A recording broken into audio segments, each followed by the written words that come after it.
como tal, pero que creo que puede ser interesante, porque tiene que ver sobre cómo tratamos todas las cuestiones relacionadas con verdad, justicia, reparación y un marco de procesos de transición.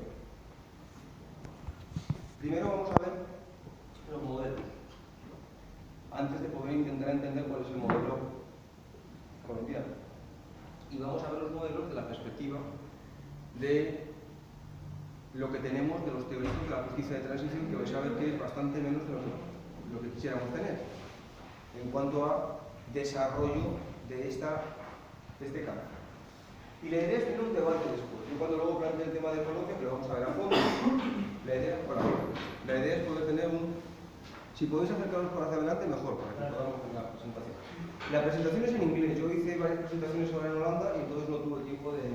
Ayer de cambiar la presentación a español y por lo menos estamos en condiciones de poder leer inglés, entonces la presentación la vamos a tener toda, me refiero a las diapositivas en inglés, ¿de acuerdo? Entonces es un poquito la idea. Partimos de los modelos y después vamos a intentar entender dónde encaja el modelo colombiano dentro de los diferentes modelos de justicia transicional que existen. Y vamos a ver cuáles son las ventajas e inconvenientes y vamos a ver cuáles son, hasta dónde llegamos y cuáles son los shortcomings que tiene precisamente lo que es esto que llamamos justicia de transición. Esa es un poco la idea de la clase de hoy.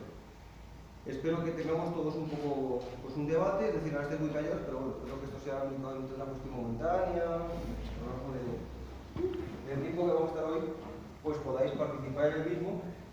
Y esto, lógicamente, supongo que puede dar pie a que también podáis desarrollarlo en vuestras tesis, algunos de los aspectos, con respecto a varios países que vamos a ver. Es un poquito la idea de lo que tenemos hoy. Cualquier pregunta me interrumpís, o sea, la idea no es que yo esté aquí hablando 4 horas, sino que me interrumpáis cuando tengáis alguna. Muy bien. Primer tema que es importante. ¿Cuál es la definición? ¿Qué es justicia de transición? Todo el mundo habla de eso. O mucha gente habla de eso en estos temas. ¿Qué es? Pero sin embargo no tenemos definiciones claras. ¿Quién ha definido lo que es justicia de transición? ¿Cuáles son las definiciones que tenemos? Tenemos un informe del Secretario General de Naciones Unidas, ¿verdad?, sobre Estado de Derecho y justicia transicional en sociedades de conflicto y posconflicto, del año 2004. Y esa es la definición con la que operamos. Entonces, os vais a dar cuenta que la definición, digamos que tiene como elemento principal los abusos del pasado a gran escala. Entonces, cuando hablamos de transición, cuando hablamos de justicia transicional, estamos hablando de toda una serie de medidas que van dirigidas a salir de situaciones de abusos a gran escala del pasado. En algunos países es obvio que se han producido abusos a gran escala del pasado y que este tipo de mecanismos ha de aplicarse. Vamos a hablar de Colombia hoy, pero podemos hablar de cualquier país de Centroamérica, ¿verdad? En el pasado hablamos también de lo que era Argentina, de lo que fue Chile, de lo que fue Brasil, de lo que fue Uruguay, de lo que fue prácticamente todos los países de América Latina han pasado por este tipo de situaciones. Pero también podemos hablar de España y el País Vasco. ¿Encaja eso o no?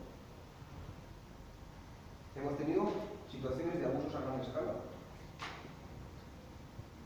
de los cuales tengamos que salir. Por lo tanto, estas son cuestiones que tenemos que ir viendo, y va a depender un poco de las definiciones que tengamos y ver un poco de cómo vamos a entender el modelo. Veis que aparte de eso, de abusos a gran escala, que es lo que nos determina, es el problema del cual queremos salir fundamentalmente, el resto es muy genérico. Conjunto de procesos y mecanismos asociados a los intentos de una sociedad para poder de alguna forma reconciliarse con un legado de abusos a gran escala, para asegurar responsabilidad, para asegurar o para salir a la justicia y conseguir de esa manera la reconciliación. ¿Y esto qué incluye? Pues incluye mecanismos judiciales y no judiciales. Incluye mecanismos que tienen diferente tipo de participación de actores internacionales o incluso ningún tipo de participación de actores internacionales. Y dentro de esos mecanismos tenemos un conjunto muy variado que van desde las investigaciones penales, pasando por las reparaciones, los mecanismos de búsqueda de la verdad, las reformas institucionales, los despidos administrativos, los procesos de limitación para entrar en la función pública y finalmente tenemos una combinación de ellos. Porque lo que hay en este momento, con lo que operamos, es una definición de justicia de transición muy genérica, muy amplia, donde nuestra base, desde la perspectiva nuestra base, nuestro punto de inicio va a ser ese concepto de abusos en el pasado a gran escala. ¿Qué es eso? Bien.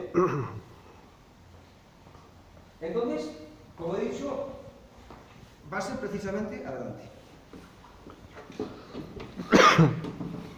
Va a ser precisamente ese concepto de abusos a gran escala lo que nos va a determinar, primero, si aplicamos o no aplicamos lo que es la justicia de transición. Segundo, cuál es su naturaleza.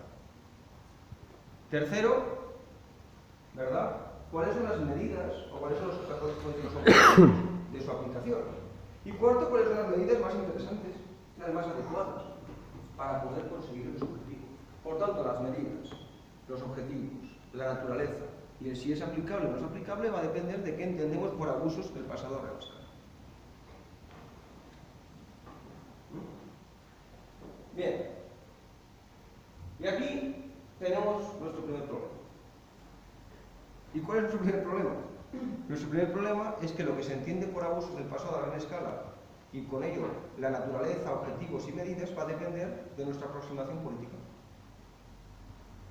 No es lo mismo que tengamos una aproximación liberal o demócrata liberal a que tengamos una aproximación socialdemócrata, a que tengamos una aproximación de teorías críticas. Depende de dónde está uno parado. Va a tener una diferente definición de abusos a gran escala, va a tener una diferente definición de lo que es la naturaleza de la justicia transicional, de los objetivos de la misma y de las medidas más adecuadas para poder obtener esos objetivos. Por tanto, es una cuestión de posicionamiento político en última instancia. Y eso nos va a llevar a un problema importante. ¿Cuál es el problema? Que si el problema es un problema de posicionamiento político, nos vamos a dar cuenta de que los teóricos de la justicia de transición en última instancia son incapaces de ponerse de acuerdo en nada. ¿Por qué? Porque tienen o parten de diferentes posicionamientos políticos. Entonces, los teóricos de la justicia transicional con una perspectiva liberal no pueden ponerse de acuerdo con los teóricos de la justicia transicional con una perspectiva crítica. Estás hablando de Thomas o de Young o de Nagel, por ejemplo. No tiene nada que ver con Lidor o con Rubio o con Ward. No hay puntos en común. ¿Qué ocurre cuando no hay puntos en común? Que no tenemos puntos en común ni cuándo es aplicable, ¿verdad? Ni para qué sirve, ni cuál es la naturaleza que tiene, ni cuáles son las medidas que tenemos que implementar para poder obtener los objetivos que nos hemos marcado. Y claro, eso nos impide llevar esto al plano internacional y poder en el plano internacional buscarle un marco normativo. ¿Por qué no le podemos encontrar? ¿Por qué no existe un marco normativo de la justicia transicional? ¿Por qué no existe un tratado en derecho internacional? Un instrumento en derecho internacional vinculante que recoja el contenido y que recoja el régimen jurídico de la justicia transicional.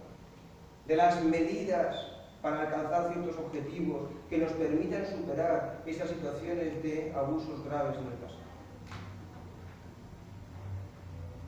Porque no podemos ponernos de acuerdo al venir o al variar enormemente del posicionamiento político de entrada. Y al no podernos poner de acuerdo no podemos llevar un paquete que pueda ser debatido con ciertas perspectivas de poder ser aceptado por parte de la comunidad internacional o de un grupo importante de países. No es posible. Por favor, ¿podemos cerrar la puerta? Gracias. Entonces, eso hace que en el marco jurídico internacional, cuando vosotros veis en el derecho internacional, yo lo primero que digo a los chicos en la clínica es, bueno, búsquenme cuál es el marco jurídico normativo vinculante de eso que llaman ustedes justicia de transición. ¿Y cuál es la consecuencia? Que no encuentran nada, porque no existe. Usted puede mirar, puede pasarse mirando semanas tratados de derechos humanos, tratado de derecho internacional humanitario, toda la normativa de derecho internacional penal, normativa de derecho internacional público, y va a darse cuenta que no va a encontrar referencias a la justicia transicional.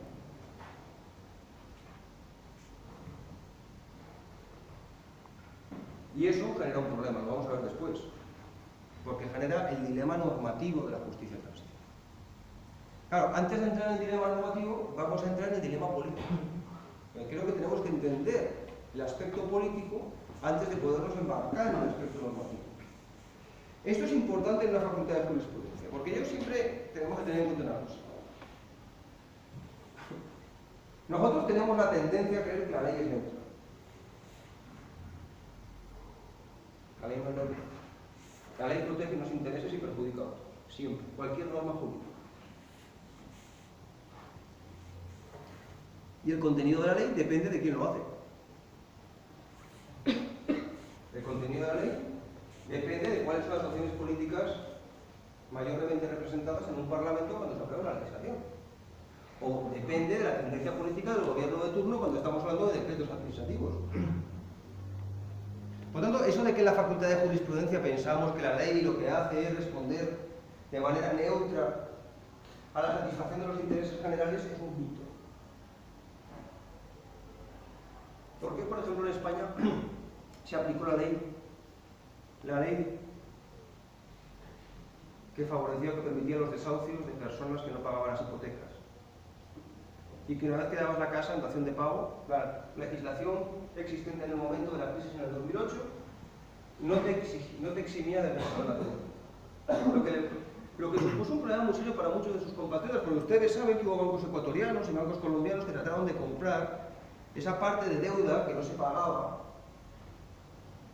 con la dación en pago, para que cuando sus compatriotas que entregaban la casa y se marchaban a sus países sin nada, una vez llegaran a sus países, tuvieran bancos que operaban en esos países que pudieran perseguir cualquier bien que pudieran obtener en el futuro, porque habían comprado la deuda a los bancos españoles. Esa legislación existía en España porque fue aprobada en 1907. Y en 1907 los intereses representados en el Parlamento eran ciertos intereses, muy favorables al acreedor hipotecario.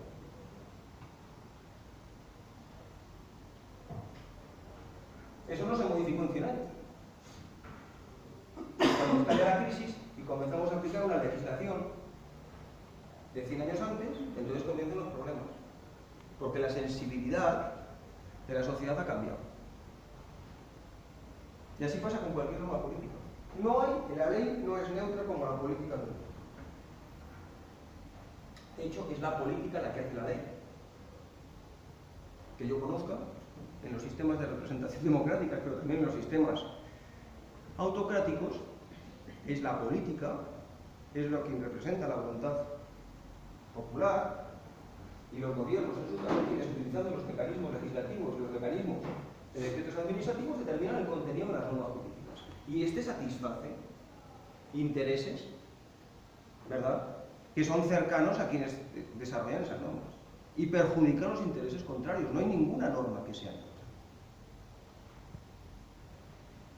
Muy bien. Entonces, esto es importante tenerlo en cuenta porque en derecho muchas veces no estudiamos lo que es el impacto político de las normativas que aprobamos. Y eso es fundamental. Si no, es como si estuviéramos operando en el espacio aéreo. Estamos en una burbuja y realmente tenemos completamente separados los pies del suelo.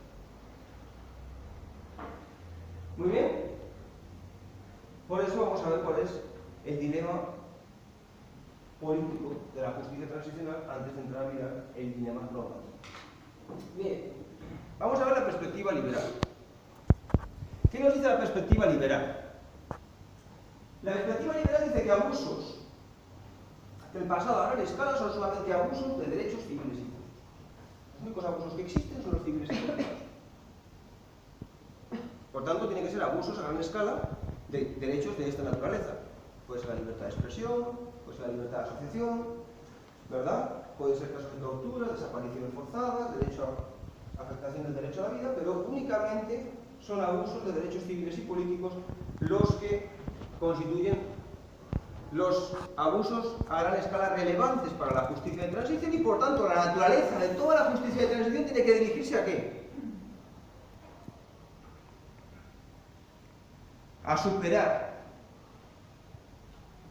A a superar esas situaciones que se han planteado en los estados y que han dado lugar a este tipo de violaciones a gran escala.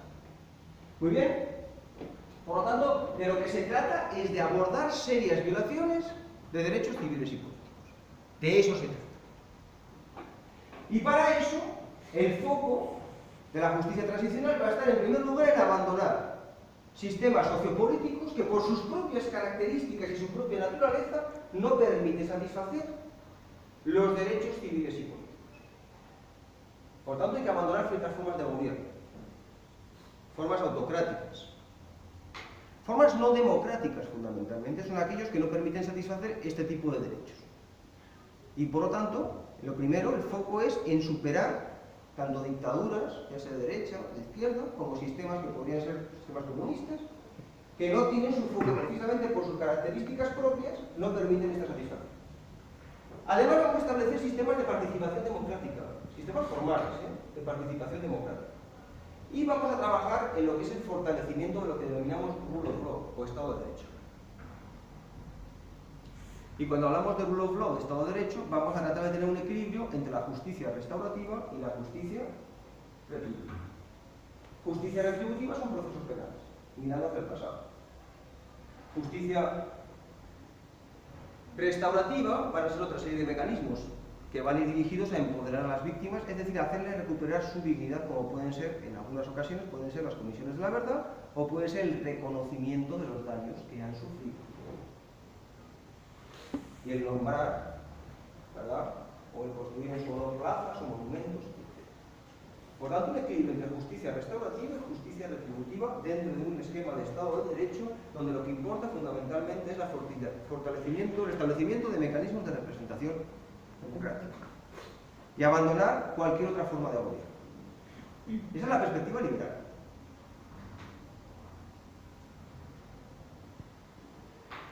Entonces vienen y nos preguntan, bueno, ¿y qué ocurre con la justicia distributiva? ¿Dónde está la justicia distributiva? Por ahora,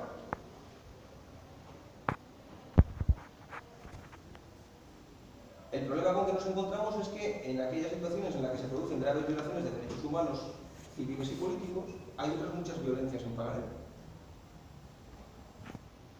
Hay violencias por razón de género, hay violencias por razón de creencia religiosa, hay violencias por razón de raza, hay violencias contra grupos étnicos, hay violencia socioeconómica. ¿Y esto? Para poder abordar exige medidas de justicia distributiva. Entonces, la respuesta liberal es que la justicia distributiva no es parte de lo que es el concepto de justicia transicional. Tienen que quedar fuera todas las medidas que vayan dirigidas tanto a realizar transformaciones socioeconómicas dentro de ciertas sociedades, como aquellas que van dirigidas a reparar íntegramente a amplios grupos de víctimas, no son asumibles, quedan fuera de la justicia de transición.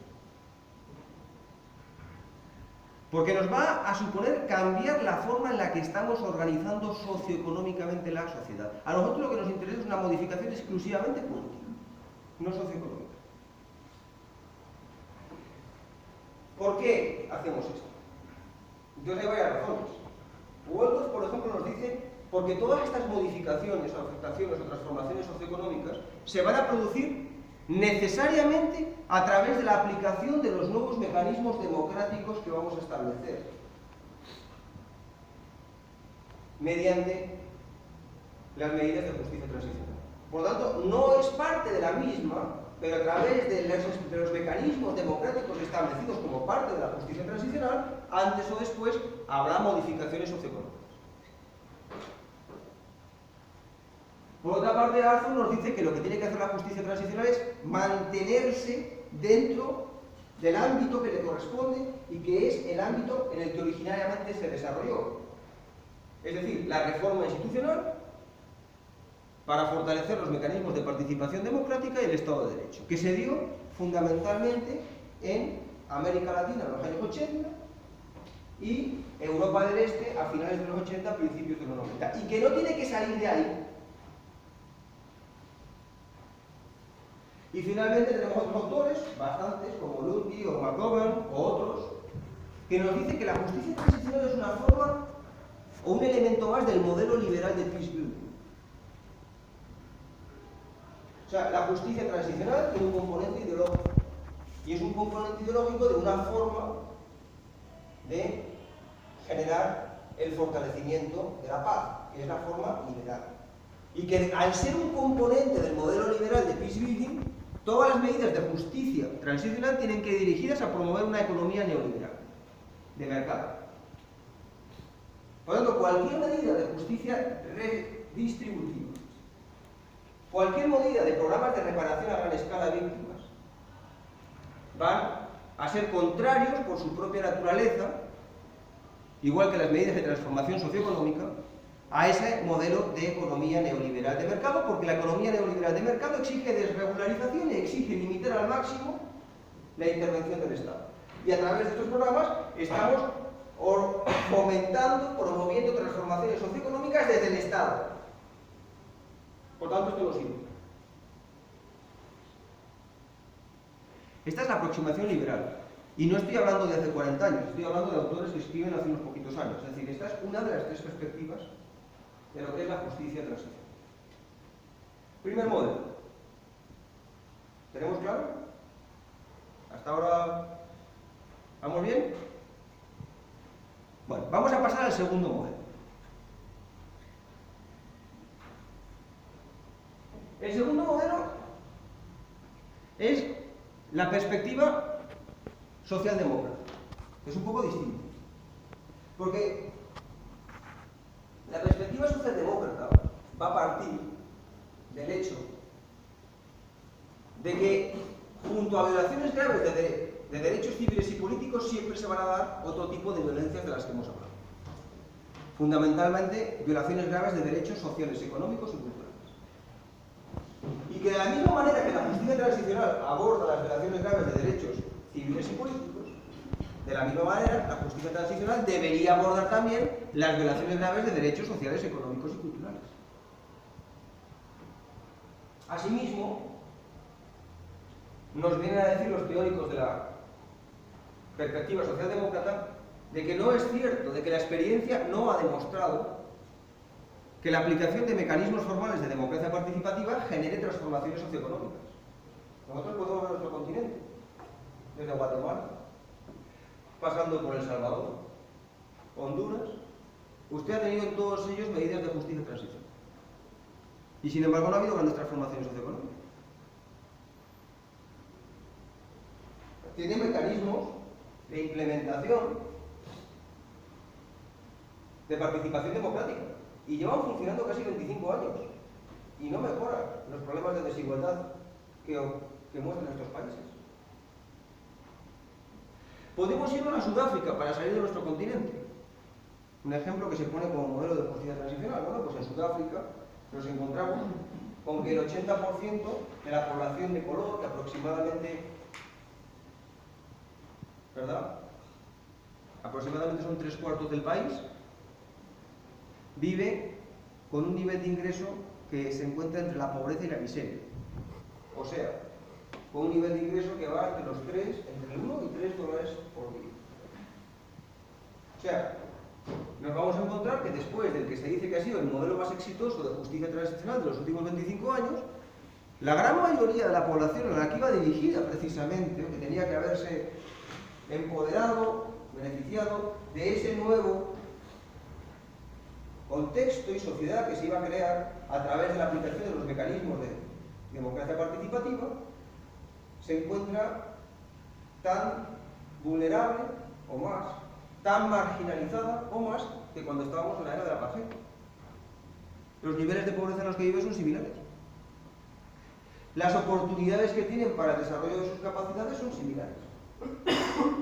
Solamente una pequeña minoría de color ha permitido incorporarse a la élite socioeconómica del país, que sigue estando concentrado fundamentalmente en la minoría blanca y una parte relativa en la minoría india que vive allá. Además, han tenido acceso a través de mecanismos formales de participación democrática a lo que es el poder político, Pero desde un punto de vista socioeconómico las transformaciones rayan por su ausencia. Lo que además ha redundado en que si uno analiza los niveles de violencia hoy con respecto a los niveles de violencia en 1989, en lugares como Johannesburgo, Pretoria, se da cuenta que son similares. Que no se han rebajado los niveles de violencia. Por lo tanto, esa asunción de la perspectiva liberal, de que a través de la puesta en marcha de mecanismos de democracia participativa y de Estado de Derecho exclusivamente, íbamos a poder tener medidas de redistribución a medio plazo, íbamos a poder tener una reducción de niveles de desigualdad, íbamos a poder tener una extensión de oportunidades de vida para amplios sectores de la población, se ha demostrado erróneo. Entonces, ¿qué dicen? Dicen, necesitamos medidas de justicia distributiva.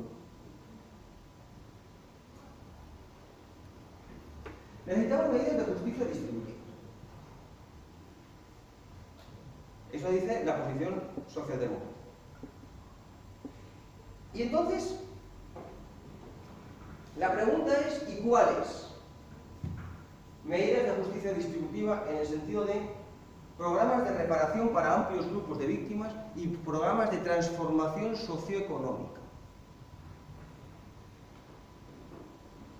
Entonces aquí hay una división muy importante entre los autores socialdemócratas. Tenemos dos grupos.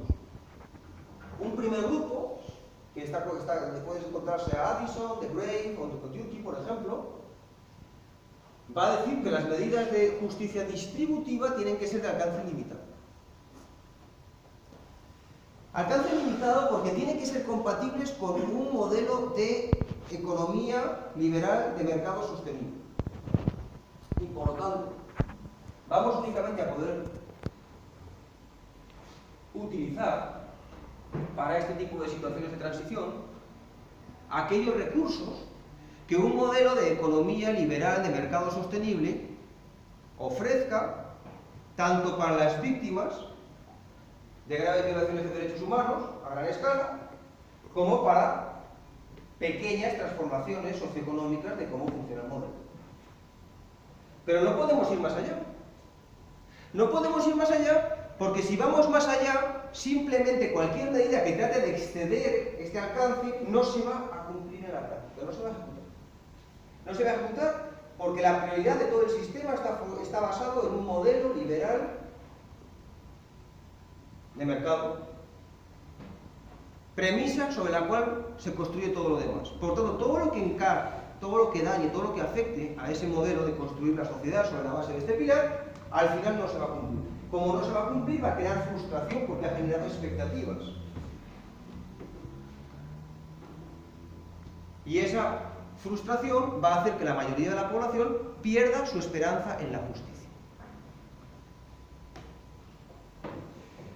Ante eso, podemos tener, y digamos que esta aproximación es muy importante para poder entender el debate sobre las reparaciones individuales y colectivas. Reparaciones individuales integrales para cada una de las víctimas de graves violaciones de derechos humanos, o reparaciones colectivas, donde lo que hacemos es, digamos que, agruparlas en colectivos y proveer ciertos servicios o proveer ciertas acciones simbólicas que reparen todas ellas conjuntamente en colectivo, y así consideramos que la reparación ya ha tenido lugar. ¿Y por qué es importante este debate? Por una cuestión muy simple, recursos. No hay otra cuestión. ¿Cuántos recursos estamos dispuestos a invertir en reparaciones y de cuántos recursos disponemos?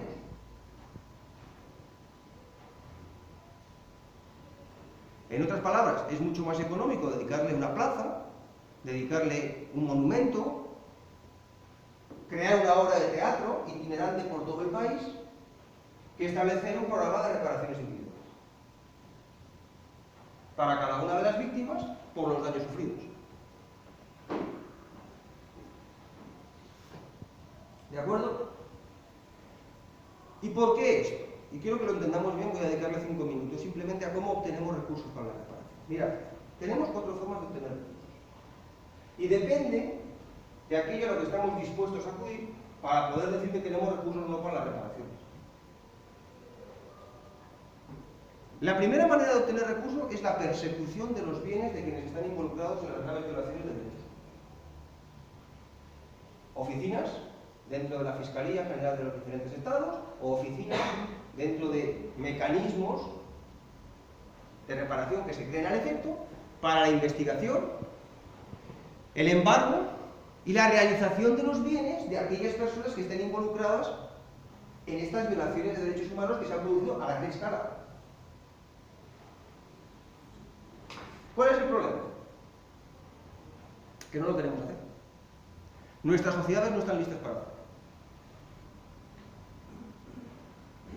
En muchos casos, porque una parte muy importante de todas estas violaciones las han cometido agentes del Estado. No estamos dispuestos a investigar los bienes de los agentes del Estado y mucho menos a embargárselos, a realizarlos y a utilizar eso como fondo de reparación de víctimas. En segundo lugar, porque también una parte muy importante de estas violaciones se ha producido con la connivencia o colaboración activa de actores privados trabajando junto con agentes del Estado o con grupos paramilitares. Y por tanto tampoco estamos dispuestos a investigar, embargar y realizar los bienes de todos los actores privados que han estado involucrados en la violencia.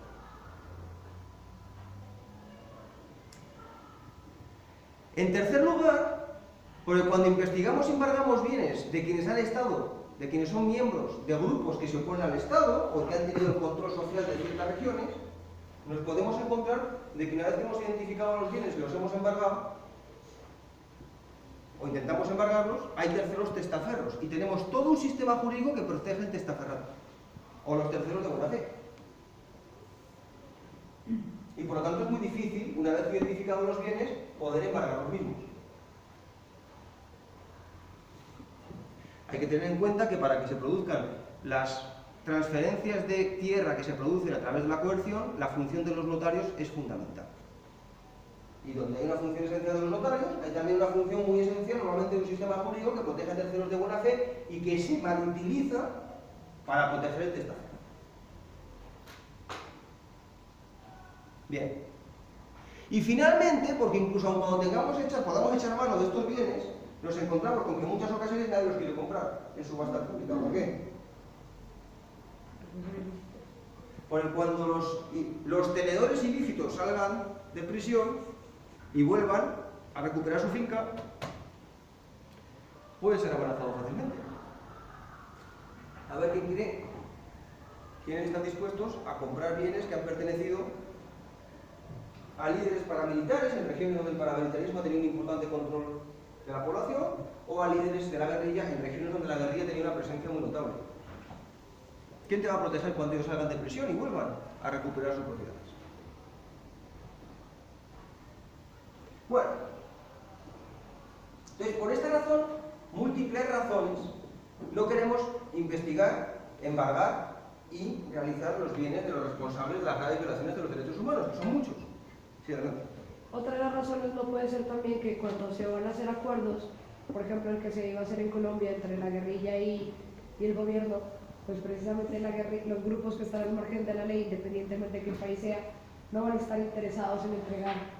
O sea, dentro del acuerdo van a buscar la manera de proteger sus bienes, así sean ganados ilícitamente. O sea, no los van a entregar de una forma tan sencilla como se acabó el conflicto, entonces todos los bienes que hemos conseguido durante tantos años de guerra los vamos a entregar al Estado para que los paguen a las víctimas. Creo que eso también es una razón para que no sea fácil embargar estos bienes. Sin embargo, por ejemplo, la Ley de Justicia y Paz en relación con el paramilitarismo, ¿verdad?, aprobada en el año 2005, una condición para poder ser postulado y tener acceso a la pena alternativa es precisamente la entrega de los bienes ilícitos y luego de la sentencia final respondía con los bienes lícitos. Si te das cuenta, en el último acuerdo, el del 12 de noviembre, que acaba de ser aprobado, ya hay una resolución expresa donde las FARC se comprometen a entregar bienes.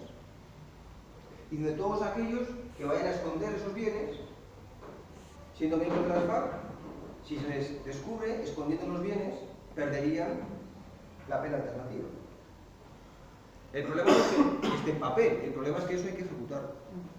Y el problema es que hay que dedicar recursos a oficinas de investigación, tanto dentro de la Fiscalía General del Estado como en otros organismos administrativos que se puedan creer, y tiene que haber una voluntad política de que haya esa persecución de bienes. En el año 2010 hubo una sentencia, la primera que hubo en el marco del proceso de justicia y paz, la sentencia de Mampuján contra Juancho Dique y Diego Vecino, donde la Sala de Conocimiento de Justicia y Paz le ordenaba literalmente a la Fiscalía General de la Nación crear una unidad de investigación, embargo y realización de bienes. La DNI. Sí, por parte de a la Fiscalía General de la Nación. El problema es qué eficacia ha tenido. No sirve para nada. Pero eso no es un problema de la Sala de Conocimiento de Justicia y Paz. La Sala de Conocimiento de Justicia y Paz ordenó lo que tenía que hacer. Eso es un problema de falta de voluntad política de que esa oficina realmente funcione y tenga efectos y eficacia, lo que significaría mayores recursos para las reparaciones.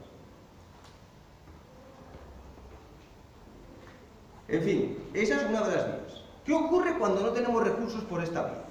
¿Qué más podemos hacer? A ver, ustedes van a ser legisladores, ¿verdad? ¿Qué más posibilidades tenemos?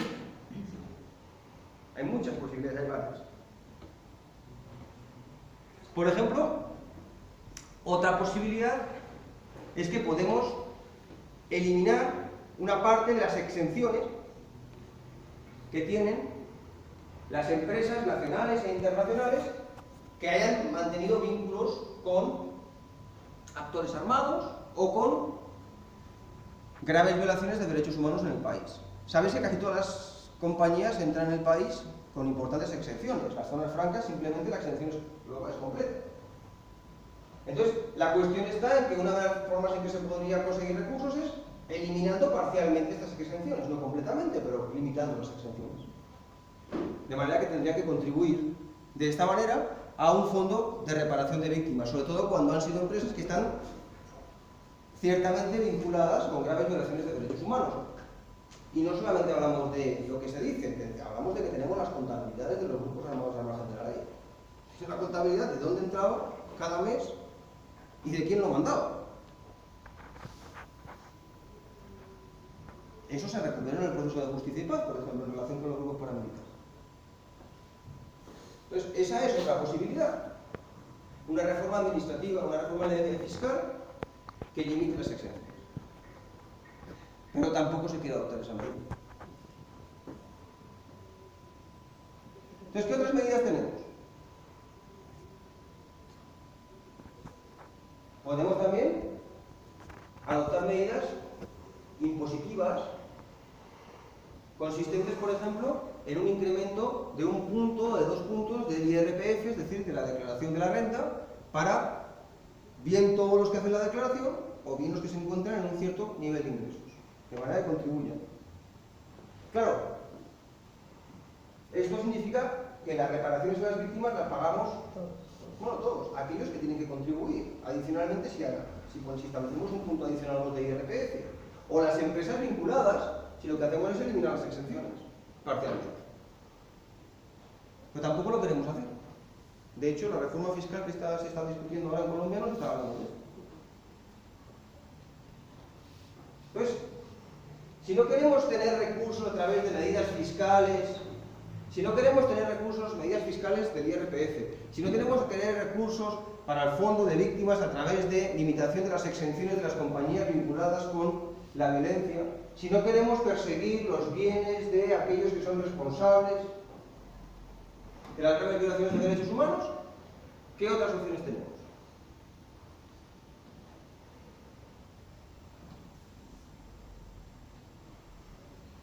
Podemos ir a la cooperación internacional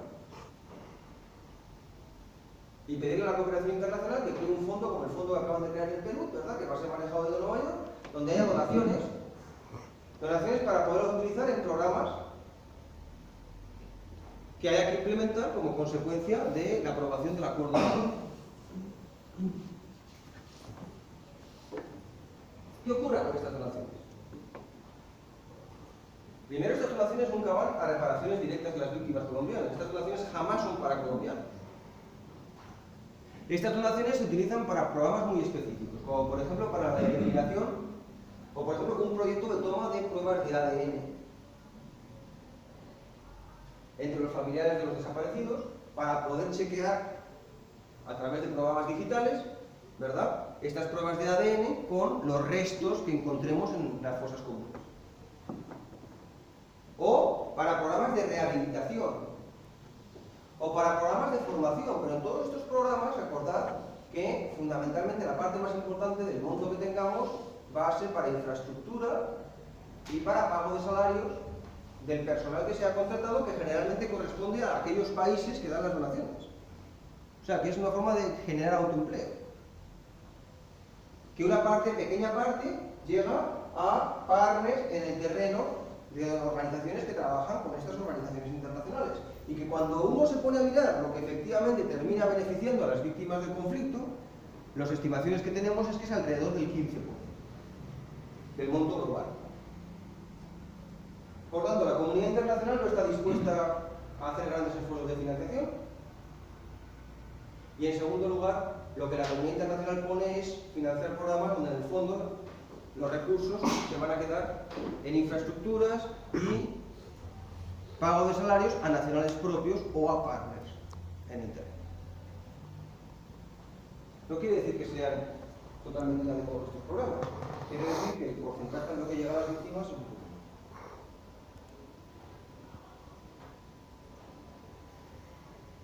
¿Y entonces qué nos queda? Porque veis que hay muchas medidas. El problema es la voluntad política de querer adoptar.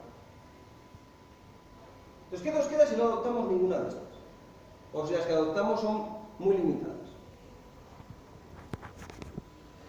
Pues lo que nos queda es promover un entendimiento de la obligación que tienen los Estados de reparar, primero la obligación que tienen los individuos que cometen las serias violaciones, y en segundo lugar, ¿verdad?, los propios Estados de reparar a las víctimas, donde cambiemos el contenido de esa obligación. Porque no vamos a ser capaces de poder satisfacer una integración individual e integral. No lo vamos a hacer. No vamos a utilizar los mecanismos para obtener los recursos necesarios para poder llevar a cabo ese tipo de programas. Por tanto, tenemos que cambiarle el contenido. No nos sirve hablar del derecho a la reparación, en cuanto que restitución o compensación económica, seguido de rehabilitación, satisfacción y garantía de no repetición de carácter individualizado, porque no lo vamos a hacer. Entonces necesitamos abrir un debate, y lo utilizamos a través de la promoción de la idea, de que en lugar de reparaciones de carácter individual, lo más adecuado para supuestos de abusos graves a gran escala son reparaciones colectivas. Porque para reparaciones colectivas sí tenemos recursos, porque cuestan muy poquito, en comparación con las reparaciones individuales. Cuesta muy poquito y permiten afirmar que las víctimas ya han sido reparadas, por lo cual es que no tienen ningún derecho adicional, porque ya se ha satisfecho su derecho. El problema es que cuando analizamos qué es una reparación individual y qué es una reparación colectiva, nos vamos a dar cuenta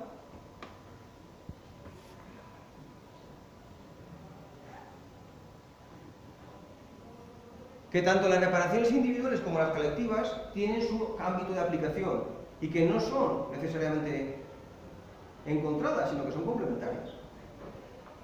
Las reparaciones individuales son importantes porque de esta forma estamos reconociendo a la víctima como un sujeto de derechos. Cuando las víctimas en estas situaciones de violaciones a gran escala son consideradas como parte de masas indiferenciadas. Son grupos enormes de víctimas y jamás se las considera como individuos sujetos de derechos. Entonces, lo que hace los programas de reparación individual es considerarlo como grupos sujetos de derecho. O sea que lo que se está haciendo con ellos no es caridad, es derecho. Y además uno a uno, no como grandes masas. Al mismo tiempo, las reparaciones colectivas tienen su razón de ser porque tenemos comunidades que tienen una particular identidad, ya sea una identidad, ¿verdad?, a través de tradiciones propias, de un entendimiento incluso propio de lo que es la propiedad, que no es individual sino colectiva en algunas comunidades. Y que como consecuencia de la violencia a gran escala que se ha producido, se ha visto afectado tanto los vínculos de solidaridad dentro de la comunidad como la propia identidad de las mismas. Y las reparaciones colectivas están pensadas para reparar ese daño que afecta a la vinculación de los miembros de la comunidad y a su identidad colectiva, para reempoderarlos. Por tanto, ambas son importantes, ambas cumplen funciones diferentes y ambas son perfectamente complementarias. Pero a nosotros nos interesa decir que son complementarias. En este sistema lo que interesa decir es que son sustitutivas. Que con las reparaciones colectivas, en gran medida se satisfacen las reparaciones a las víctimas. Y extendemos el concepto de reparación colectiva. Ya no va a ser únicamente para comunidades raizales, o comunidades de grupos originarios, o afros, por ejemplo, o comunidades romas, gitanas, o... No. Vamos a hablar de poblaciones, genérico. Porque lo que interesa es utilizar el sistema de reparaciones colectivas para abordar a todo tipo de víctimas. Y si lo limitamos a comunidades que tienen vínculos muy fuertes de solidaridad y de identidad entre ellas, no nos sirven para la mayoría de las víctimas. Y todo ese debate lo llevamos a la academia, para que la academia, a través de sus maestrías y sus tesis doctorales, promueva nuestra visión. Lo que sea. Muy bien. Primera posición socialdemócrata. Ahora, no todos los que tienen una perspectiva socialdemócrata piensan así. ¿Verdad? Pues claro, lo que viene a denunciar los que tienen esta perspectiva, esta segunda perspectiva, es que lo que tiene que hacer la justicia transicional es que en situaciones de opresión tratar de eliminar las raíces que se encuentran en esas situaciones de opresión. Y tenemos autores tan cualificados como, por ejemplo, Arbor, que fue fiscal del Tribunal para la ex Yugoslavia, que fue también alto comisionado para los derechos humanos de Naciones Unidas, y que nos viene a decir que la justicia transicional tiene que tener la ambición de transformar las sociedades opresoras en sociedades libres, exponiendo las violaciones sistemáticas de carácter económico, social y cultural, así como las prácticas de discriminación que se han desarrollado a lo largo de las décadas, antes y durante el conflicto. O sea, que tiene que ir más de meras medidas que sean compatibles con la consolidación de un modelo de economía liberal de mercado. Y lo mismo nos dice Miller. Miller dice que tenemos que buscar a la justicia económica, ¿verdad? Y confrontar las raíces económicas del conflicto, limitando de esta forma los procesos de liberalización a través de medidas de justicia distributiva y de programas de desarrollo. Y lo mismo nos dice Mugwingi, ¿verdad? Que nos dice que la justicia transicional tiene que abordar comprensivamente el conjunto de injusticias que afectan a las sociedades en que la justicia transicional es aplicable. Por tanto, no todos los autores que tienen una perspectiva socialdemócrata están de acuerdo. Hay dos líneas.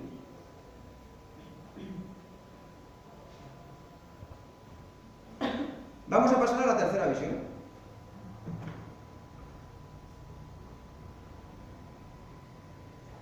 La tercera visión son las teorías críticas, o los estudios críticos.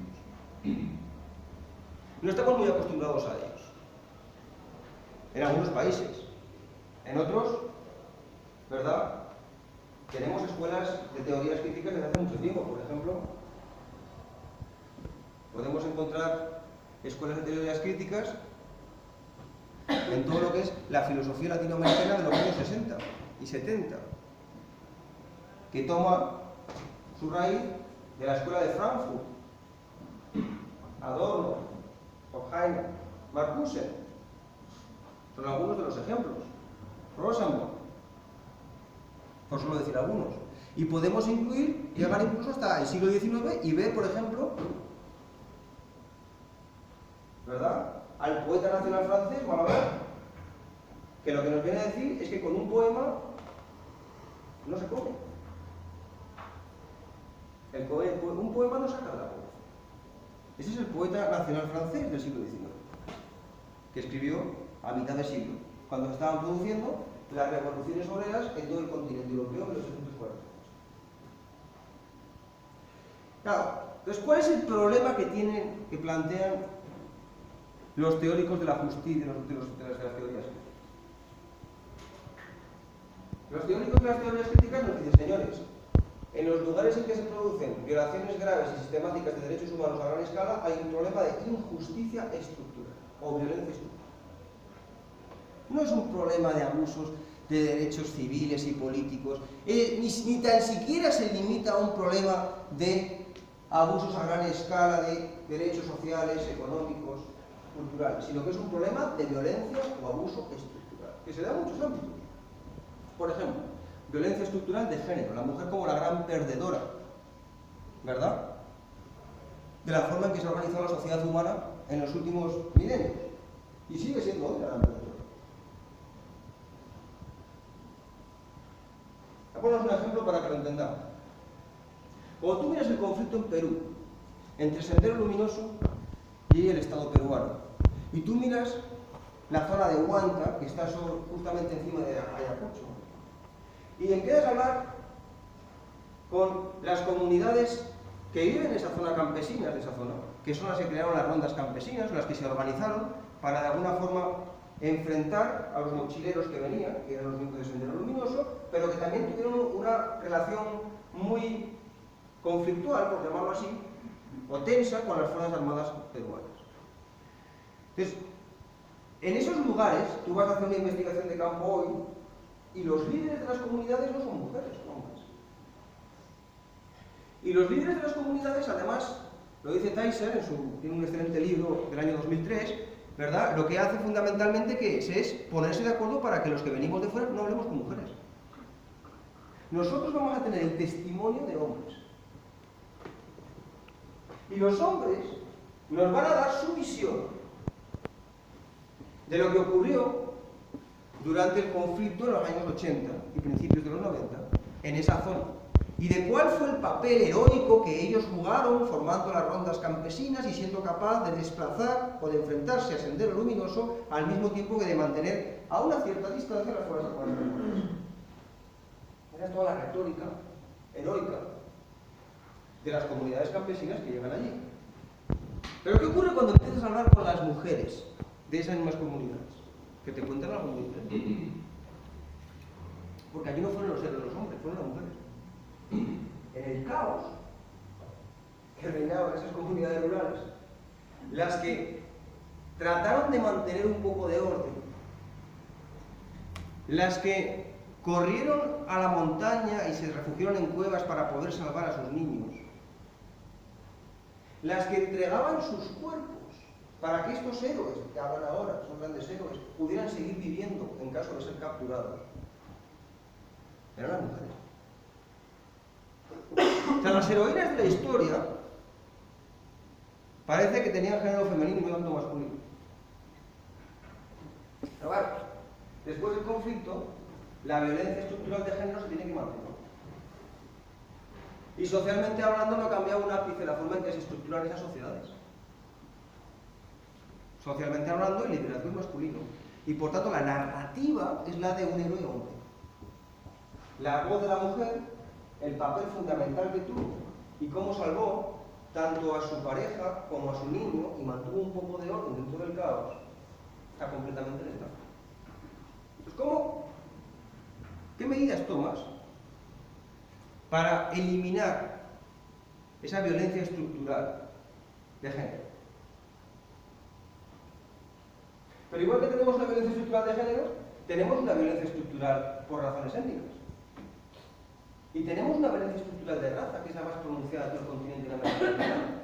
Hay una cosa que todos los países tienen en común. Mira, Venezuela y Colombia tienen muy poco en común en su sistema político y en sus opciones de gobierno hoy. Pero tiene una cosa muy interesante. Y si vas a Ecuador y si vas a Perú pasa lo mismo. Los negros son siempre los más pobres. Las comunidades afro son siempre las más pobres. Allí donde vas. No es por casualidad. Y es verdad que llegaron como esclavos. Y es verdad que fueron vendidos como animales. No hace falta más que ver las descripciones de lo que ocurrió en el mercado de Cartagena, o en el mercado de Lima, o en el mercado de Buenos Aires. ¿Verdad? Inspeccionados como si fueran caballos y mulas, antes de ser vendidos. Pero también es verdad que la esclavitud se abolió en esos territorios hace casi 150 años. Y sin embargo siguen siendo los más pobres. ¿Y por qué? Porque es una cuestión inherente a su cultura. Ellos no son capaces de trabajar. Ellos no son capaces de poder ahorrar. Ellos no son capaces. Es una cuestión tradicional. Esa es la excusa que se da. Es muy conveniente decir que es un problema cultural. cuando lo que es un problema de negación de oportunidades de desarrollo socioeconómico y de violencia estructural entre esos grupos, que no han podido salir de donde están en 150 años, y si seguimos organizando nuestras sociedades como las tenemos organizadas, pasarán otros 250 años y se quedan.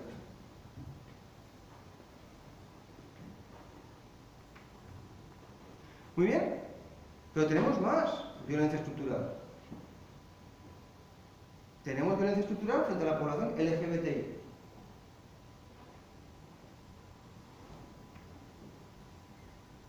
Por tanto, y tenemos violencia estructural de carácter socioeconómico.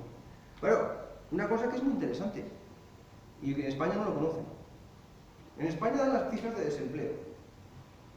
Y dice, ¿cuál es el desempleo en España? Dice, bueno, antes de que se fueran los jóvenes españoles al extranjero era un 30%. Ahora que se han marchado 2 millones, tenemos un 20%. No porque haya empleo, sino porque se han marchado. Bien, ¿y qué ocurre con el otro 80% de la población activa o 70% de la población activa? Que trabaja en empleos formales. O sea, tiene un contrato laboral, tiene seguridad social y pensión.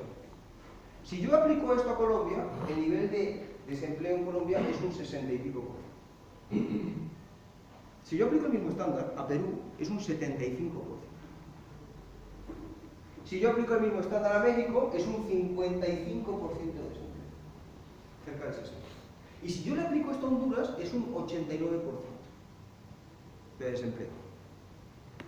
Bueno, lo que en España no saben es que las estadísticas las hacemos de la siguiente manera.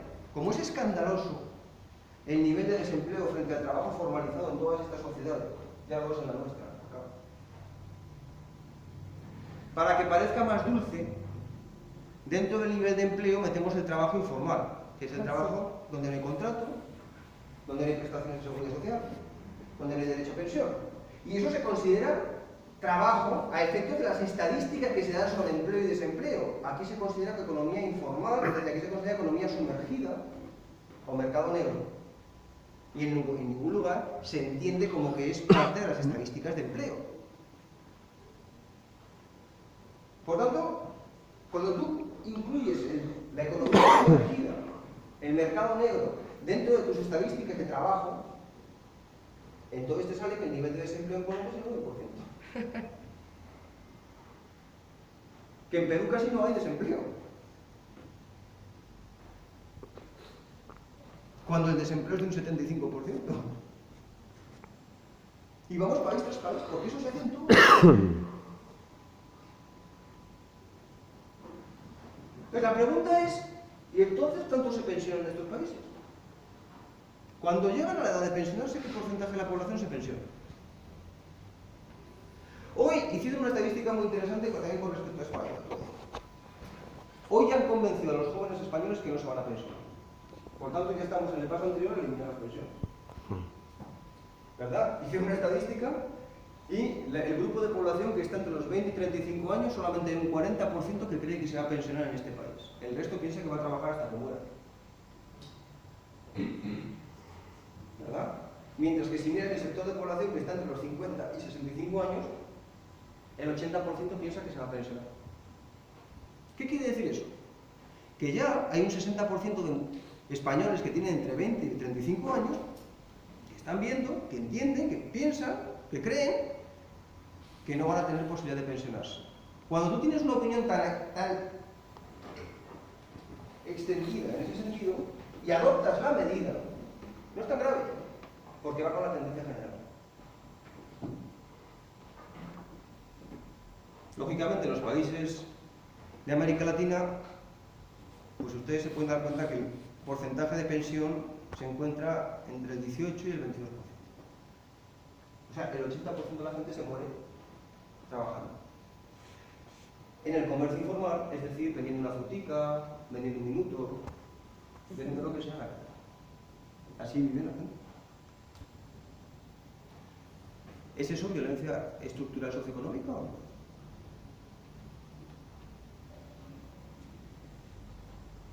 Muy bien. Entonces, esto es lo que ponen de manifiesto estos autores. Y claro, ¿de dónde parte esta violencia estructural de carácter social, político, económico, de género, étnico, racial, etc., pues simplemente una forma de organización social basada en unas relaciones de poder totalmente desiguales entre grupos de poder, que hace que una parte muy significativa, muy mayoritaria de la población de estas sociedades no tenga ninguna oportunidad para poder desarrollar sus capacidades. Si hablamos de justicia entendida como la posibilidad de poder desarrollar las capacidades que tiene uno mismo a los efectos de poder tener un desarrollo personal y profesional, pues estas personas, la gran mayoría de los seres humanos en estas sociedades, no tienen esa posibilidad. Y no tienen esa posibilidad porque está organizada de acuerdo a unas relaciones de poder enormemente desiguales. Pero esto no es América Latina, esto es África, estos son casi todos los países de Asia. Esto es una buena parte de Europa del Este y hacia eso caminamos en Europa Occidental, los países del sur de manera muy rápida. Muy bien. También tenemos la noción de injusticia estructural. ¿Qué es la injusticia estructural? La injusticia estructural ocurre cuando hay amplios grupos de la población que se encuentran ante una amenaza de dominación o una privación de los medios necesarios para desarrollar y ejercitar sus capacidades constantemente. Mientras que hay pequeños grupos de la población que están colocados en situación de dominación o que tienen toda una variedad de medios a su disposición para poder desarrollar esas capacidades. Por tanto, si veis, el concepto de violencia estructural y el concepto de injusticia estructural no difieren mucho. Y tienen una misma raíz. Entonces, ¿qué ocurre en estas sociedades que están organizadas así? ¿Por qué ustedes creen que pueden pasear por Salamanca y no tienen que mirar a la derecha y a la izquierda para ver si va a venir alguien a robarles el arete de la oreja? Mientras que si estás, por ejemplo, caminando por la séptima en Bogotá a las 9 de la noche, ¿qué pasa eso? Tienes que estar mirando. A la séptima en Bogotá, pero pero exactamente lo mismo te pasa cuando estás caminando por el centro de Lima, cuando estás caminando en el centro de México DF, cuando estás caminando en San Pablo o en Río de Janeiro, es todo lo mismo. ¿Y ustedes por qué creen que es eso? Porque aquí la gente es menos violenta. Porque aquí la gente respeta más al otro. ¿Eso es algo natural de los españoles? Ni mucho menos. Y si no, miran la historia de España, en su continente. Y en el nuestro. Eso viene como consecuencia de que la violencia o la injusticia estructural es menos aguda. Porque lo que genera la violencia y la injusticia estructural, lo que genera esa gran disparidad de relaciones de poder en la forma en que organizamos las sociedades, es una respuesta violenta, antes o después, de aquellos grupos que se encuentran sometidos. De aquellos grupos, es decir, de aquellas grandes mayorías, que no son grupos, son grandes mayorías, que no tienen oportunidades para poder desarrollar sus capacidades personales y profesionales. Y lo más interesante es que si la violencia que viene de estas mayorías es notable, la contrarreacción de quien administra la violencia en nombre de esas minorías que tienen la dominación de estas sociedades es mucho más aguda. No puede sorprender que en Colombia el 80% de la violencia sea violencia de naturaleza paramilitar o bien de naturaleza estatal. Y en muchas ocasiones actuando combinadamente o conviviendo. Mientras que la violencia que viene de los grupos armados opuestos al gobierno se estima cerca del 20-25%. Encaja perfectamente en el modelo que tenemos aquí. Y podemos ir país tras país. Muy bien. Entonces, ¿qué hacemos si este es el panorama, dicen estos autores, con el que nos enfrentamos?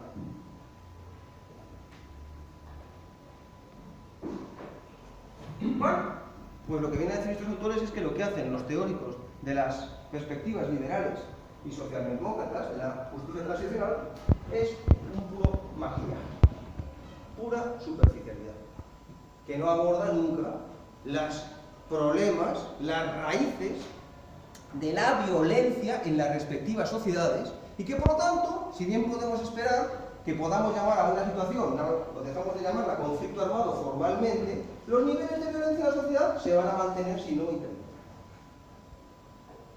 Porque es puro maquillaje, porque son transiciones superficiales. Y entonces nos dice, ¿y qué tipo de medidas habría que adoptar? Y entonces aquí veis la naturaleza y el tipo de medidas que para estos autores tienen la justicia transicional. La justicia transicional tiene que enfocarse en aquellas instituciones que están en la raíz de estas relaciones de poder tan desiguales. Y son esas instituciones que favorecen esa gran desigualdad dentro de la forma en que se organiza la sociedad, las que hay que abolir o reformar profundamente. O sea, aquí no estamos hablando de transigir o de ir de la autocracia a la democracia, de la guerra a la paz. No es eso, ese no es el tema. El tema aquí es abordar la violencia estructural o injusticia estructural de las sociedades, que es la raíz de estas situaciones de graves violaciones de derechos humanos. Y para ello hay que abordar en primer lugar, tratar de hacer una reforma institucional de aquellas instituciones que consolidan esas relaciones inequales de poder. Asimismo, ¿verdad?, nos dice que también es necesario fortalecer todas aquellas instituciones de carácter económico, social, político, cultural, religioso, de género, que lo que haga es limitar, que lo que haga es hacer decrecer la marginalización en la que se encuentran las grandes mayorías de quienes viven en estos países. Por tanto, reforma institucional, pero no para crear cauces democráticos o para crear Estado de Derecho, o al menos no exclusivamente, sino para reformar, y cuando no sea reformable, abolir aquellas instituciones que perpetúan esas graves inequalidades en cuanto a las relaciones de poder, y fomentar aquellas instituciones que van a permitir ir reduciendo los márgenes de marginalización que encontramos en cada una de estas sociedades. Claro, ¿qué problema tenemos? Que la visión liberal y la visión de las teorías críticas es como la noche y el día. No tiene nada que ver. Totalmente distinto. Y que no hay forma de encontrar puntos de acuerdo.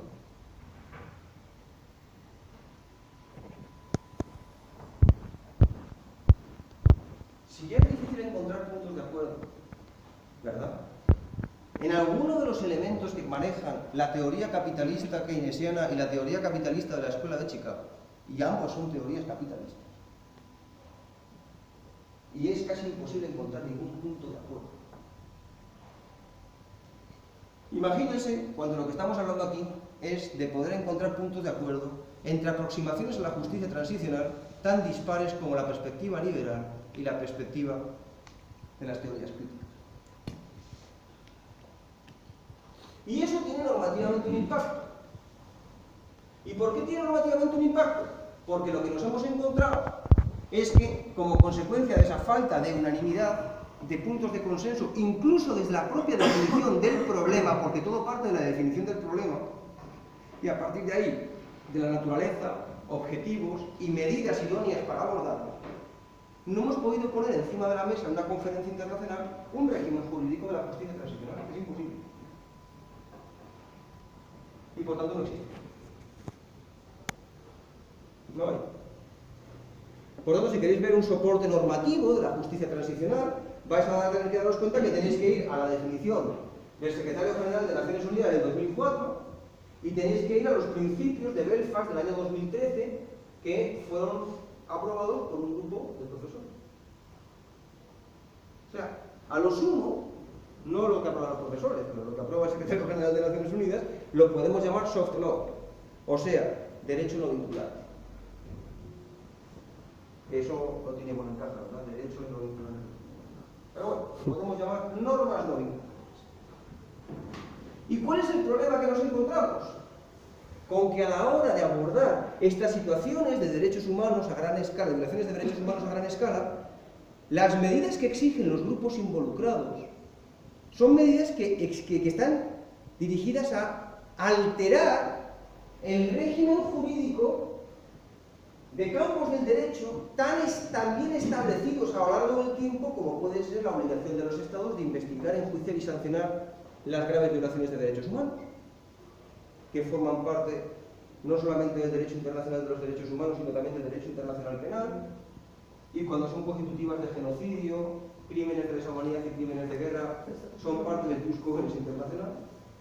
O incluso también entran en conflicto, si nos vamos a otro campo, con las obligaciones que los Estados han asumido en materia de free trade, de libre comercio, de protección de la propiedad intelectual, de protección de los inversores internacionales. Pues claro, las medidas de política pública que se exigen para transformar socioeconómicamente algunas sociedades necesariamente son incompatibles con estos regímenes de protección. ¿Y entonces qué? Entonces, ¿qué hacemos desde el punto de vista normativo? Si no tenemos un régimen establecido, reconocido normativamente por el derecho internacional, y sin embargo, queremos adoptar medidas que van a transformar, que van a modificar, que van a incumplir las obligaciones existentes en otras áreas del derecho internacional perfectamente establecidas y consolidadas. Y algunas incluso a nivel legislativo más alto, como es el caso del Ius Cogens. Vamos a poner un ejemplo. Y vamos a poner con respecto a España para que no veamos que estamos siempre... Es interesante porque yo enseño derechos humanos en Colombia, derecho internacional humanitario, con muchos casos europeos. Se puede enseñar perfectamente. Para que veamos que muchas de las manifestaciones se producen aquí como se producen allá. No solamente son exclusivas de algunas zonas geográficas y de algunas sociedades. Entonces, si vemos, por ejemplo, la obligación de los Estados de investigar, enjuiciar y sancionar graves violaciones de los derechos humanos, que es parte del artículo 2.1 del Pacto Internacional de Derechos Civiles y Políticos, el año pasado, año 2015, el Comité de Derechos Humanos emitió sus recomendaciones finales a España. ¿Y qué le dice el Comité de Derechos Humanos al gobierno español? El comité reitera su recomendación. Reiterar significa que le lleva recomendando esto al gobierno español sucesivas veces, para que el gobierno español no conteste. No tiene ninguna intención. Y entonces, ¿su recomendación para qué? Para que primero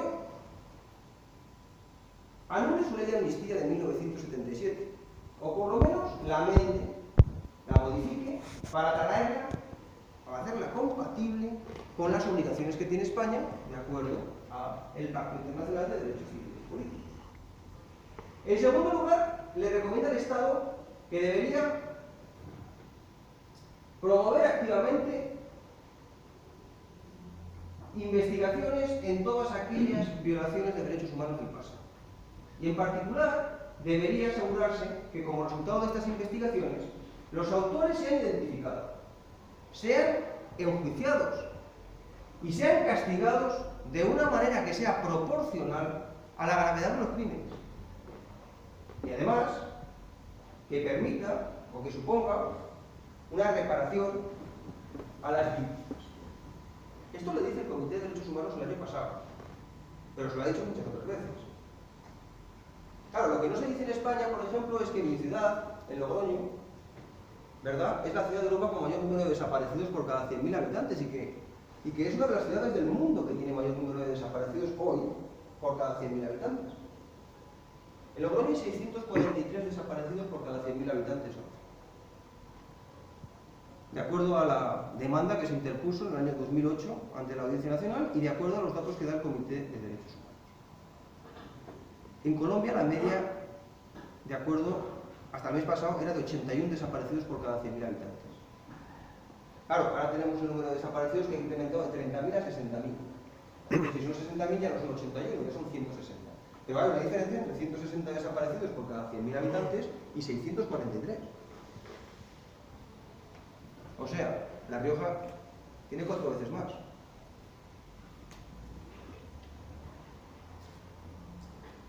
Es interesante porque han pasado 70 años y todavía no es posible que tengamos un plan público para financiar las exhumaciones de cadáveres.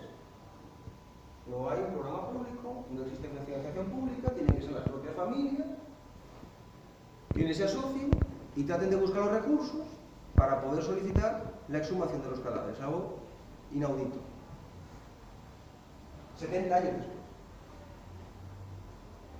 Vamos a Irlanda del Norte. ¿Qué le dice el Comité de Derechos Humanos al Reino Unido y Irlanda del Norte sobre el proceso de paz en Irlanda del Norte, que también en muchos casos se nos pone como ejemplo? Bueno, pues para el Comité de Derechos Humanos no está muy bien. Porque lo que viene a decir es algo parecido.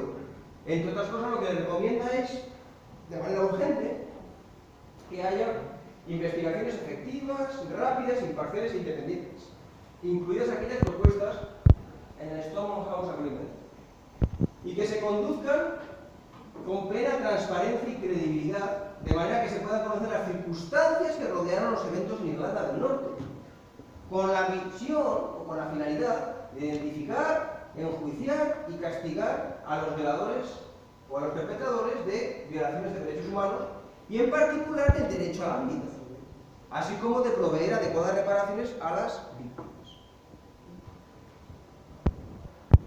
Bueno, estos informes son del año pasado y explican cuál es o qué es lo que entiende el Comité de Derechos Humanos sobre cuál es el contenido de la obligación de los Estados de investigar, enjuiciar y sancionar las graves violaciones de derechos humanos, y más aún cuando son abusos a gran escala.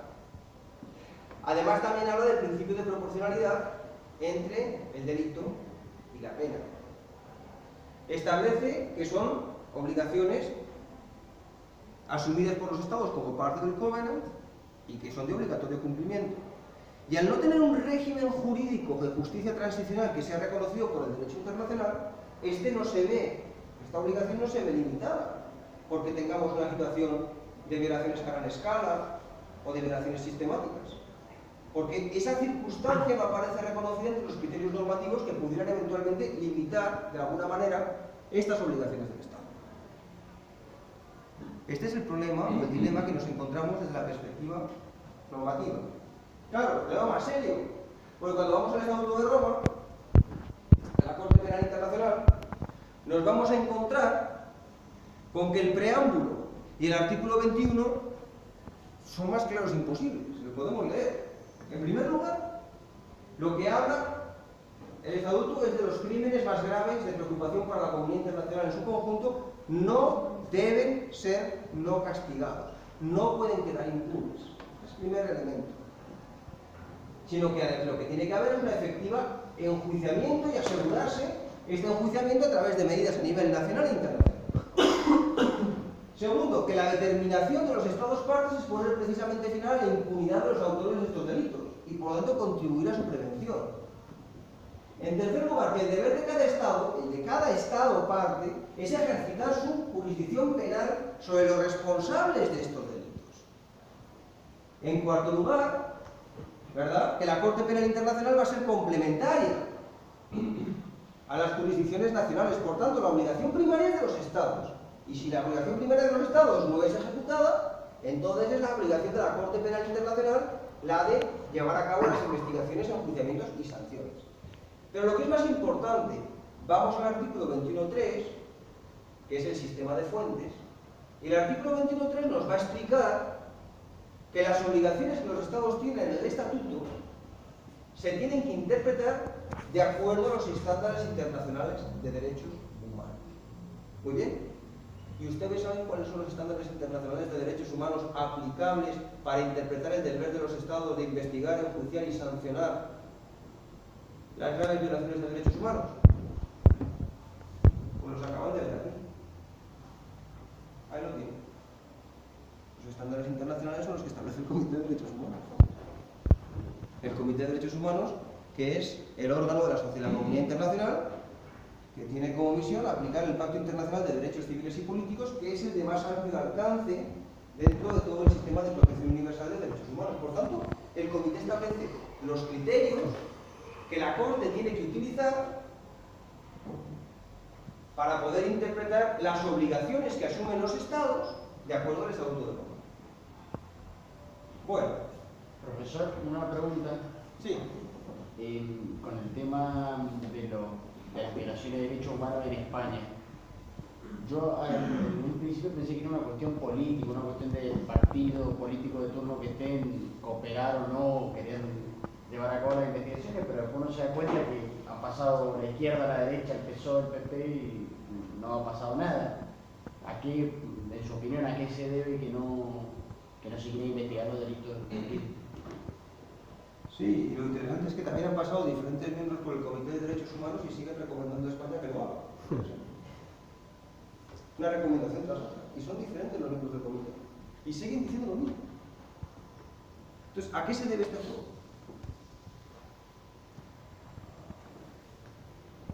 Todo tiene que ver, en mi opinión, sobre la forma en la que se produce la transición española. porque todo parte de ahí. Recuerda que el Partido Socialista y el Partido Popular son los dos grandes ejes sobre los que se produce la transición en España. Y por tanto hay unos acuerdos de Estado donde están involucrados ambos y que se han respetado a lo largo de, o se han mantenido a lo largo de todo lo que es la transición. Y uno fundamental, ¿cuál es?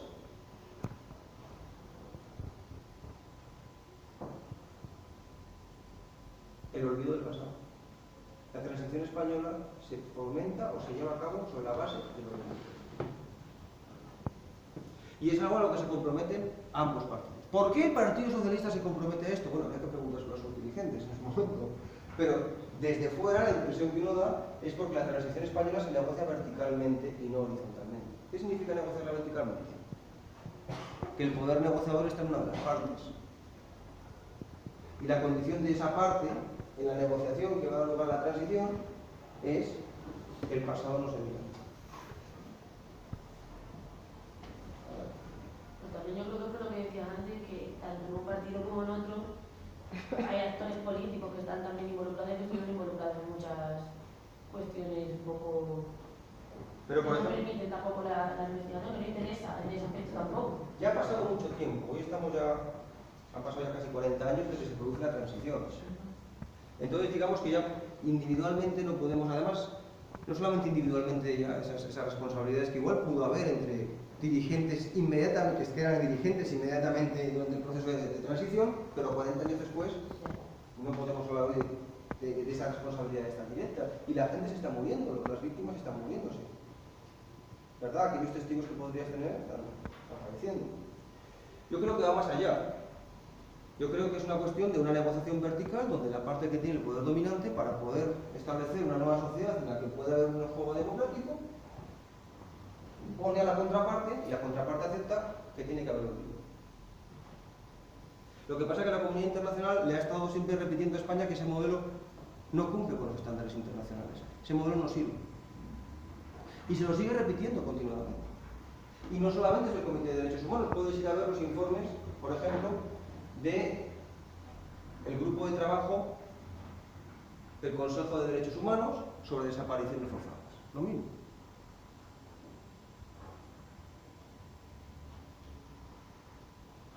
Entonces, ha habido ahí algunas aperturas, con una ley de memoria histórica, ¿verdad?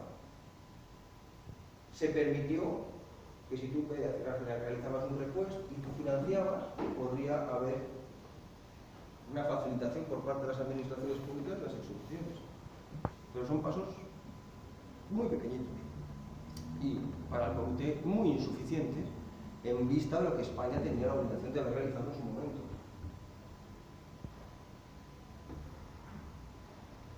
¿De acuerdo? Entonces vamos a ver que la sociedad, y eso explica la transición, es decir, en España no hubo ningún tipo de modificación, por ejemplo, de agentes del Estado. Se mantuvieron todas las administraciones y todos los miembros de las administraciones que venían del régimen anterior se mantuvieron en la administración española durante la democracia. No hubo eso que llamamos despidos administrativos o procesos de condicionamiento. ¿Es esto sostenible por el gobierno, por España, como Estado? Pues lógicamente si la sociedad internacional continúa solicitándolo y recomendándolo y España continúa incumpliendo y tal y cual como se encuentra la situación política hoy con nuevos actores políticos que cada vez tienen una mayor entrada y donde se está disgregando el sistema bipartidista que ha caracterizado los 40 años de transición, pues antes o después esto se aborda.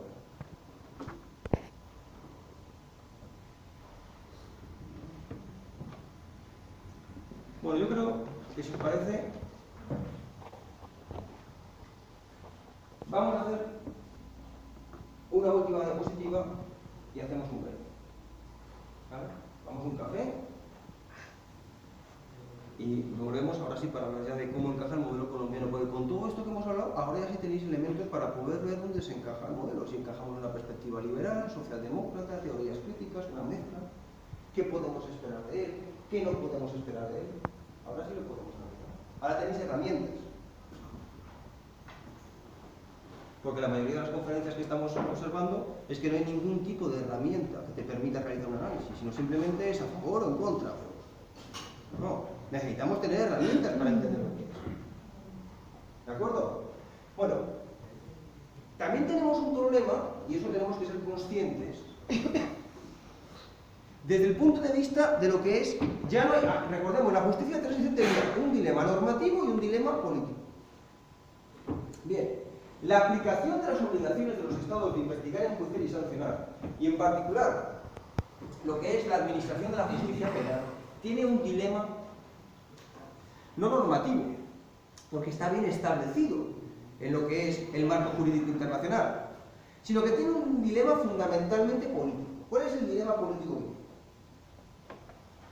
Por lo tanto, no hay un dilema normativo acá, en cuanto a la obligación de realizar actuaciones penales y de sancionar a los presuntos responsables de graves violaciones de derechos humanos y sobre todo de crímenes internacionales. Pero sí hay un dilema político. No conozco ninguna situación en donde la suma de las actuaciones penales a nivel nacional y a nivel internacional haya llevado a la sanción del 1% de los responsables. Ningún país que yo conozca. De los potenciales responsables, si tú sumas lo que se ha hecho en el nivel interno con lo que se ha hecho en el nivel internacional, nunca llegamos al 1%. Vamos a ver, Argentina, tú eres Argentina, ¿verdad? Muy bien. ¿Cuántos procesos penales ha habido en Argentina? En términos de cuántos imputados hemos tenido en Argentina en la época de Alfonsín y posteriormente en la época después de la sentencia Simón del año 2005, en total. Tengo entendido que hay más de 300 condenas, ha habido un montón. La jerarquía, la grande jerarquía se ha muerto en la cárcel. Videla, el dictador de la última dictadura, se murió en prisión común. Sí, es verdad. Es decir, en Argentina nos caracterizamos porque lo que hicimos fue dirigir la acción penal fundamentalmente frente a los responsables de más alta jerarquía, ¿verdad? No solamente Videla, sino todos los miembros de las 4 juntas argentinas que gobiernan el país entre el 76 y el 83 han sido condenados. Igual nosotros vivimos una situación similar, o sea, también hubo una ley de obediencia civil y punto final, se dijo, bueno, basta, esto no se Y llama. luego se... Pero fue un cambio político, por eso yo te preguntaba lo de España, hasta que llegó un gobierno que dijo, no, venimos a pedir perdón en nombre del Estado y estas leyes no sirven, y se empezó a investigar y se hicieron los más de 300 juicios. Bueno, suma los 300 juicios. ¿Cuántas víctimas hay? Entre todos los hechos de violencia que se le adjudican a la dictadura. Y se calcula por el informe de CONADEP y 30.000 desaparecidos, eso se puede decir que hubo. 30.000 según las desaparecidos. investigaciones, sí. Pero hace falta ver cuánta gente fue torturada, cuánta gente perdió sus domicilios, cuánta gente fue desplazada forzada. En Colombia hay 8 millones de desplazados forzados, según las últimas estimaciones. En Argentina no se hizo ese cálculo. En Uruguay, 1 millón de personas salió del país en los años 70. Tenemos investigaciones ahora por transferencia de niños, ¿verdad? Los robos de los niños, en este momento. Entonces, hay que sumar los diferentes, porque los actos de violencia no se limitan a la desaparición forzada. La desaparición forzada fue un fenómeno particularmente importante, simbólico en el caso de Argentina, ¿verdad? No solamente por su extensión y su gravedad, sino por otras razones, como por ejemplo que fue allí la Comisión Interamericana de Derechos Humanos, y juntamente con el momento en que el gobierno de la dictadura argentina era más popular que nunca, porque Argentina había ganado el Mundial de Fútbol, que le da una legitimidad internacional a ese gobierno, llega la comisión, ¿verdad? El grupo de la Comisión de Derechos Humanos Interamericana de Derechos Humanos, y empieza a solicitar acceso a los centros penitenciarios. En esa visita empieza a escuchar gritos, por ejemplo en la escuela armada, en la escuela mecánica de la Armada, y empieza a decir quiénes están gritando, y empezamos a ver que hay un montón de gente que no está reportada en los registros, y a partir de ahí piden acceso a esas personas que están en prisión pero que no están reportadas en los registros, y se forma un informe que llega al comité o a la Asamblea General de la OEA, y Argentina amenaza salirse de la OEA si se aprueba eso. O sea, no es Venezuela en el 2010 o otros países que amenazan salirse, o Trinidad y Tobago en el 96, esto viene de hace mucho ya. ¿Verdad? Entonces Argentina amenaza, y entonces la OEA por primera vez no va a hacer una aprobación formal, sino que va a tomar nota del informe, en lugar de dar un apoyo político formal, porque eso significaba, según su entendimiento, la inmediata salida de Argentina de la Organización de Estados Unidos. Pero eso va a generar que ese informe llegue a la Comisión de Derechos Humanos, que en aquel momento formaba parte del ECOSOC, y van a crear un grupo de trabajo específico sobre personas desaparecidas, y se va a llamar Argentina, informalmente. Por eso es tan importante la desaparición forzada en el país. Pero hay muchas más víctimas, hay muchos más hechos de violencia. ¿Y cuántos responsables, autores materiales, autores intelectuales, quienes pasan las órdenes a través de la cadena de mando, quienes participan en lo que es el desarrollo logístico de los hechos violentos? ¿Cuántos crees que puedan? No lo sé. Pero decenas de miles, ¿verdad? ¿Y cuántos han sido condenados? Sí, no. Se ha perseguido las cabecillas, digamos. Quiere decir, hablo de 300 condenas. Aunque sea un poquito. Estamos hablando de uno de los países que tiene un porcentaje mayor entre personas condenadas y presuntos responsables. Y estamos hablando de que no llegamos al 1%. Y eso pasa reiteradamente. Porque además lo que es interesante es que cuando se producen estas situaciones, los elementos más visibles de la sociedad civil todos conviven con él. Esta es una experiencia que hemos tenido y a dónde hemos ido.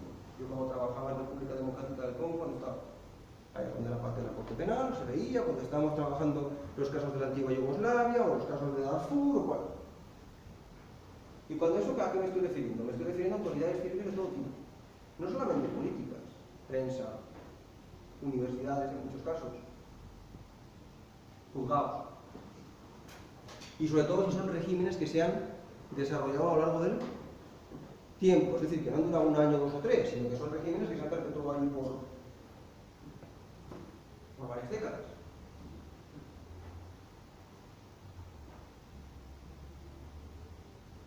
Entonces tenemos el caso, por ejemplo, del Ministerio de Justicia nazi para poder entender cómo funciona todo un aparato de justicia connivente con la comisión de crímenes de lesa humanidad. Ese caso es fundamental para entender. Fiscales y jueces del régimen nazi, condenados por crímenes de lesa humanidad por su participación a través del ejercicio de sus funciones. Pero sabemos que mucho más, hemos dicho prensa, hemos hablado de otros muchos sectores de la sociedad civil. Por tanto, si nos ponemos a mirar quienes podrían estar directamente o por complicidad, por acción o por omisión involucrados en la comisión de crímenes internacionales en estas situaciones, vemos un número amplio, muy importante. No es una minoría. Y sobre todo, si son regímenes que han durado mucho, es una parte tremendamente importante del tejido social del país. Social y económico. Entonces, ¿qué problema tiene políticamente el tema de la investigación, enjuiciamiento y sanción de los crímenes internacionales o de las graves violaciones de los derechos humanos? Que el alcance que tenemos es muy limitado. Que llegamos al 1%. Entonces, ahí hay dos cosas.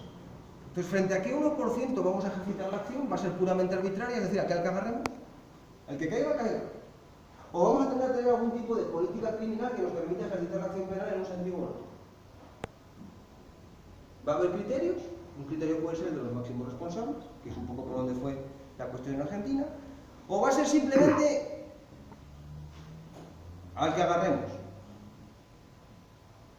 Pues esa es la primera pregunta.